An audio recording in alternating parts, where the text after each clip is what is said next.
So hello friends, कैसे हो आप सभी। आशा करता हूँ आप लोग बहुत अच्छे होंगे। तो आज इस वीडियो में मैं आपको बहुत ही इंपॉर्टेंट बात डिस्कस करने वाला हूँ आप लोग के साथ।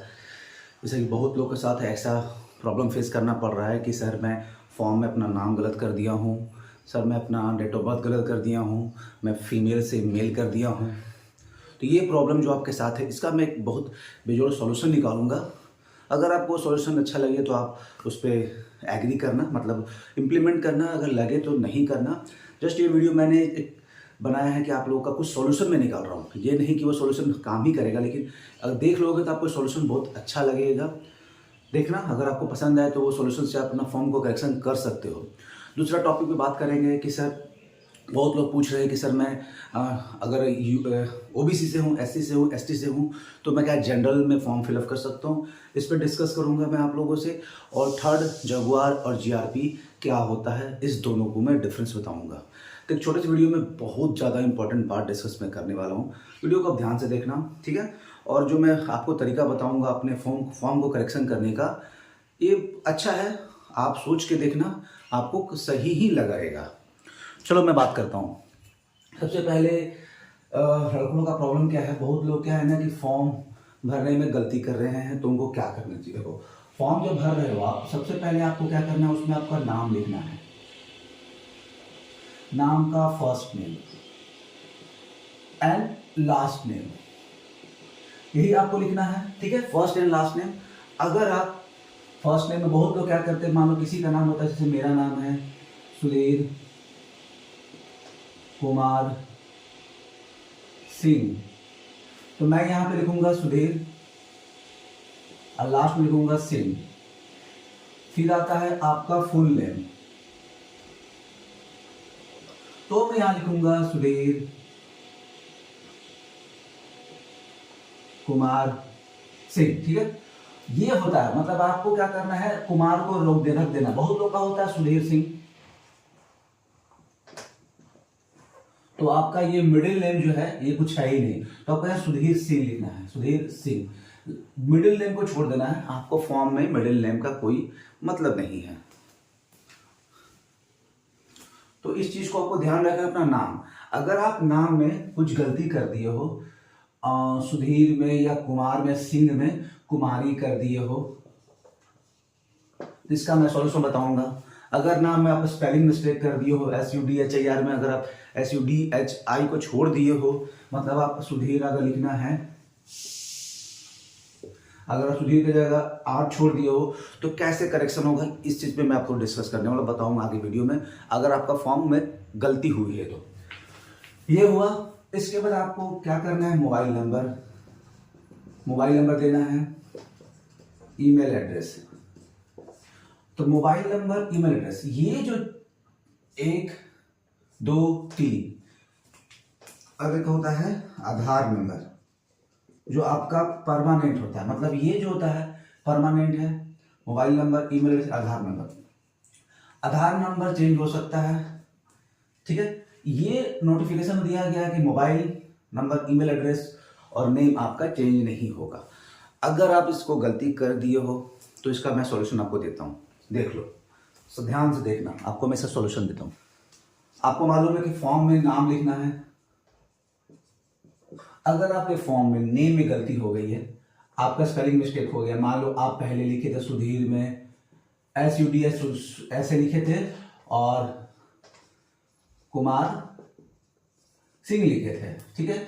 इसमें आपने मिस्टेक की थी, इस पे आपने मिस्टेक किया, तो जो एक फॉर्म आप दूसरा फॉर्म भरोगे, ये सेकंड फॉर्म है आपका, तो इसमें आप क्या लिखोगे, अपना सही नाम लिखोगे, सुधीर कुमार सिंह। फिर आप यहां मोबाइल नंबर अपना जो भी दिए होंगे, इसको आप नया मोबाइल नंबर दोगे, इसको आप चेंज करोगे।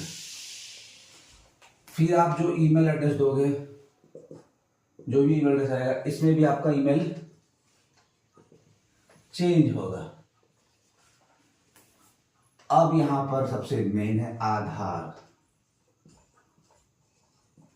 आधार नंबर चेंज नहीं हो सकता, इसका मैं सॉल्यूशन देता हूं। देखो एक चीज तो बात को समझो, आधार नंबर में 16 डिजिट, आई थिंक 10 डिजिट की 12 डिजिट होता है, 12 डिजिट का नंबर होता है। ठीक है, पहले वाले में अगर आप करेक्ट लिख लिए हो, आधार नंबर आप इसमें आपका करेक्ट है, इसमें ये जो नया फॉर्म भरोगे इसमें आप 12 डिजिट का जो आधार नंबर होता है उसका लास्ट डिजिट में आप एक छोटा सा चेंजेस कर देना आधार में, छोटा सा चेंजेस, एक नंबर का चेंजेस कर देना आधार नंबर पे। ठीक है, और ये फॉर्म भरा जाएगा आपका। मोबाइल नंबर चेंज कर देना, ईमेल चेंज कर देना, आधार में एक डिजिट को चेंज कर देना। इसका डरने की जरूरत नहीं है, मैं बता दूंगा। उसके बाद आप फॉर्म को भर देना, फॉर्म को भर देना और इसको भी भर देना, जो गलती हुई है इसको भी पेमेंट कर देना, इसका भी पेमेंट कर देना। ये मत सोचना कि फॉर्म आपका रिजेक्ट हो जाएगा, क्योंकि आपका इसमें आधार नंबर अलग है, इसमें भी अलग है, नाम भी अलग है, नाम भी अलग है, आपका मोबाइल फॉर्म रिजेक्ट नहीं होगा। मैं बताता हूँ क्यों। जब आप फॉर्म भर दोगे दोनों, तो 26 तारीख से 28 तारीख को आपका करेक्शन का डेट आएगा। ठीक है, करेक्शन का डेट आएगा, बहुत इंपॉर्टेंट है, ध्यान से देखना। करेक्शन का डेट आएगा, इसमें क्या करना, अगर करेक्शन के डेट में आधार नंबर का चेंजेस को ऑप्शन दिया, मुझे तो मालूम है ये चेंजेस नहीं होगा, ये चेंज नहीं होगा, ये चेंज नहीं होगा।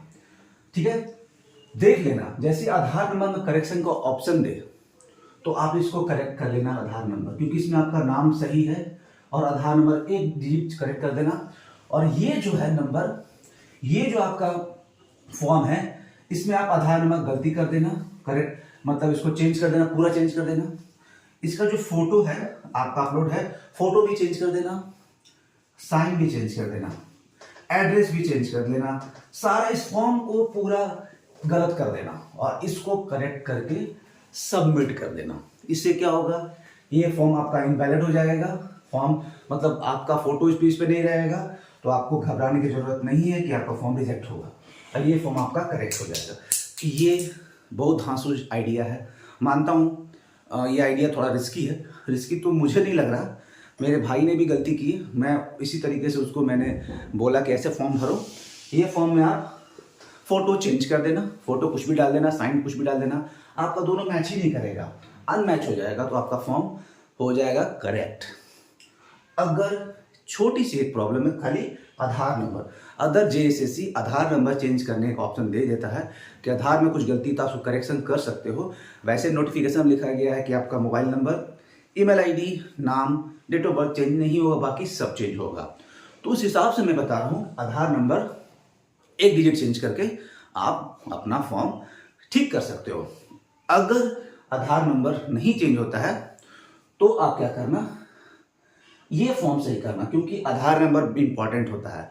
नाम में अगर आपका एक स्पेलिंग मिस्टेक हो गया है, अगर मिस्टेक हो गया एक स्पेलिंग मिस्टेक, तो आप क्या हो सकता है कि आपको जब डॉक्यूमेंट वेरिफिकेशन होगा तो आपको कोर्ट में एफिडेविट करवा के आपसे मांगा जाएगा कि आपने फॉर्म भरते वक्त एक छोटी सी गलती की थी। वो एक सॉल्यूशन है फ्यूचर में, लेकिन दिक्कत हो सकती है। तो दिक्कत सहने क्या प्रॉब्लम है, एक ये जो मेरा आइडिया, ये ट्रिक आप यूज करो। आपको डॉक्यूमेंट वेरिफिकेशन के समय एफिडेविट लिया जाएगा, ऐसा तो मैं गारंटी नहीं दे सकता हूँ, आपको रिजेक्ट भी किया जा सकता है, एफिडेविट मांग के आपको रखा भी जा सकता है। ये डिपेंड करता है जेएसएससी पे कि वो आपको रखेगी या रिजेक्ट करेगी। तो उतना रिस्क लेने से अच्छा है कि आप ये एक आइडिया चेक कर सकते हो अपना फॉर्म को बचाने के लिए।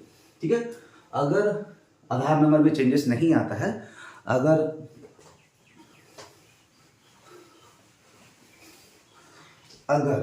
आधार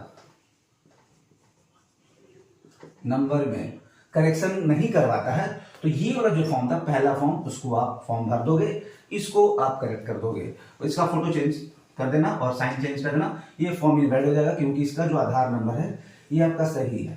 तो इसको आप करना। लेकिन मुझे लगता है कि आधार नंबर ऑप्शन देगा चेंज करने का। इसमें दिक्कत क्या है कि आपका वही 200 रुपये लग जाएगा, इसका भी 100 रुपये आपको लगेगा, इसका भी 100 रुपये लगेगा, 100 रुपये आपकी दिक्कत होगी। लेकिन थोड़ा सा ये आइडिया आपको टेस्ट करना चाहिए। समझ गए होगे? अगर आपको समझ में नहीं आया होगा तो आप मुझे इंस्टा आई डी पर मैसेज करना, मैं आपको पर्सनली समझा दूंगा कि क्या करना चाहिए। ठीक है, बहुत लोग को ये मेरा आइडिया मजाकिया लगेगा, रिस्की लगेगा। अगर जिनको रिस्की लग रहा है, जिनका फॉर्म कर गलत है, वो मुझसे इंस्टा आई डी मैसेज करना, मैं आपको समझा दूंगा कि इससे कुछ दिक्कत नहीं होगी। सिर्फ मेन दिक्कत है कि आधार नंबर में चेंजेस का ऑप्शन। चलो मैं बात करता हूँ अब जनरल पोस्ट की। बहुत लड़के लोग हैं बोलते हैं कि सर मैं ओबीसी में हूँ, अगर मैं जनरल में ओबीसी में हूँ, अगर जनरल का मार्क्स ला दूँ तो मैं मुझे क्या मिलेगा। तो मैं बता देता हूँ जनरल का पोस्ट मिलेगा कि नहीं मिलेगा। यूआर का जो मेन क्या बोला गया है, आपका हाइट है 160 सेंटीमीटर, चेस्ट है 80 सेंटीमीटर, एज है 1 अगस्त 2019 से 25 साल होना चाहिए। ये तीन जो है, और जो ओबीसी है, एससी है और एसटी है, उनका क्या है मैं बता दूं। ओबीसी का क्या है, हाइट तो सेम है लेकिन चेस्ट भी सेम है, लेकिन एज में आपको 3 साल का छूट दिया गया है ओबीसी को। एससी को 5 इयर्स, एसटी को 5 इयर्स। इनको हाइट में भी छूट दिया गया है 157। अगर आप ये छूट लेते हो, अगर आप एससी से हो और आपकी हाइट 160 नहीं है, तो आपका मार्क्स यूआर के बराबर भी आएगा, तो भी आपका रिजल्ट यूआर में नहीं आएगा। आपको इसके हाइट के बराबर होना चाहिए। अगर आप एसटी हो तो आपको 160 सेंटीमीटर हाइट होना चाहिए, अगर ओबीसी हो तो 160 सेंटीमीटर हाइट आपकी होनी चाहिए, ठीक है। तो आप फॉर्म इसमें आ सकते हो। और एज में भी होना चाहिए, क्योंकि सबको एज में छूट दिया गया है, इसमें एज छूट दिया गया, इसमें छूट दिया। अगर आप एज छूट ले लिए हो, आप इसलिए इस डेट के हिसाब से अगर 26 साल के हो गए हो, तो आप कितना भी मार्क्स ला दो, आप यूआर में नहीं आ सकते, ओबीसी एसटी में ही रहना होगा। बहुत लोगों को मैसेज है कि सर मैं क्या करूं, मैं तो मार्क्स ला दूं तो मेरा हो पाएगा नहीं हो पाएगा, नहीं होगा। तो आप अगर एससी से हो, एसटी से हो, 160 सेंटीमीटर हाइट है, तो आप इसमें आ जाओगे। आपका एज 25 साल क्रॉस नहीं किया है, इसमें आ जाओगे। अगर आपका चेस्ट 81 सेंटीमीटर है तो आप इसमें आ जाओगे। अगर आप किसी भी हालत में यूआर में नहीं आ सकते, ये नियम है। रिजर्वेशन ले लेते हो तो आप यूआर में नहीं आ सकते हो। और एक क्वेश्चन है कि सर मैं जिस डिस्ट्रिक्ट में फॉर्म भरा हूँ वहाँ यूआर का सीट नहीं है, तो इस बार क्या कर दिया गया है। मान लो अगर धनबाद में यूआर में पोस्ट है और ओबीसी में, तो यूआर में पोस्ट नहीं है और ओबीसी में पोस्ट है, तो आप इसको भर दोगे तो इसमें यूआर में पोस्ट है ही नहीं, कोई मतलब ही नहीं है यूआर से। अगर बोकारो एग्जाम्पल दे रहे हैं, यूआर में पोस्ट है और ओबीसी में पोस्ट है, ठीक है। अगर आप इस चीज को हो कि मैं ला दिया हूं उसमें, तो आपका यूआर में रिजल्ट आ जाएगा। जिस डिस्ट्रिक्ट में आप अप्लाई किए हो उस डिस्ट्रिक्ट में अगर यूआर में पोस्ट है तो होगा, नहीं तो इधर नहीं होगा। मुझे लगता है कि यह बात आपको समझ में आ गई होगी। चलो मैं थर्ड बात करता हूं, ओबीसी और जगुआर और जीआरपी। जे झारखंड जगुआर, जीआरपी क्या होता है। जे क्या होता है, अगर आप ट्रेनिंग कर लोगे, 9 से 11 मंथ की ट्रेनिंग होती है, ट्रेनिंग होगी आपको झारखंड में ही ट्रेनिंग होगी। पहले झारखंड से बाहर हुआ करती थी, इस बार झारखंड में ही होगी। ट्रेनिंग के लास्ट समय में आपको जे के टीम आएंगी सिलेक्शन के लिए, जिनका भी 18 से 25 साल एज होगा, उन लोगों को रनिंग टेस्ट होगा।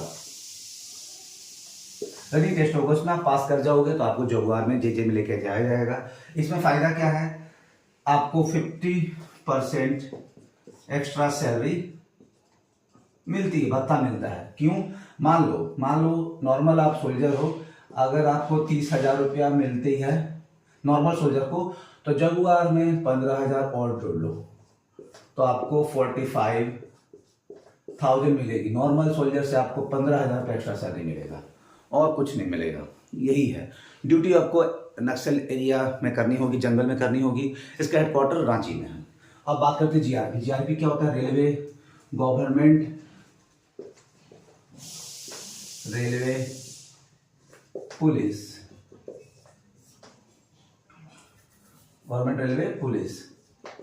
इसका क्या काम है, मान लो एक ट्रेन है, वो हावड़ा से खुलती है, झारखंड में आती है, बिहार में आती है, यूपी में आती है। ये ट्रेन खुलेगी तो ये ट्रेन अगर यहाँ है बंगाल, ये है झारखंड, ये है बिहार या यूपी, तो इस एरिया को जितना भी ट्रेन में कुछ भी अगर डकैती कांड या कुछ भी ऐसा प्रॉब्लम होता है तो ये बंगाल पुलिस हैंडल करेगी। बंगाल पुलिस की गवर्नमेंट जो रेलवे पुलिस होती है वो हैंडल करेगी, वो बंगाल पुलिस। अगर ये कुछ भी कांड अगर झारखंड एरिया में होता है तो जीआरपी मतलब झारखंड पुलिस के जो जीआरपी में ड्यूटी करेंगे वो हैंडल करेंगे। अगर बिहार में आती है तो जिस ट्रेन जो जहाँ जहाँ से क्रॉस करती है या उस प्लेटफॉर्म पे भी कुछ दिक्कत होता है तो वहाँ के लोकल पुलिस वाले लोग ही हैंडल करते हैं, केस या अनुसंधान होती है, ये फ़र्क होता है। बहुत तो पूछते हैं कि क्या मैं सर एक ज़िले में ही अगर जीआरपी में फॉर्म भर दूँ तो क्या मुझे लाइफ टाइम जीआरपी में ड्यूटी करनी पड़ेगी? ऐसी कुछ नहीं है, आपका पोस्टिंग कभी भी हो सकता है। अगर आप ट्रेनिंग के बाद जीआरपी ज्वाइन करते हो तो एक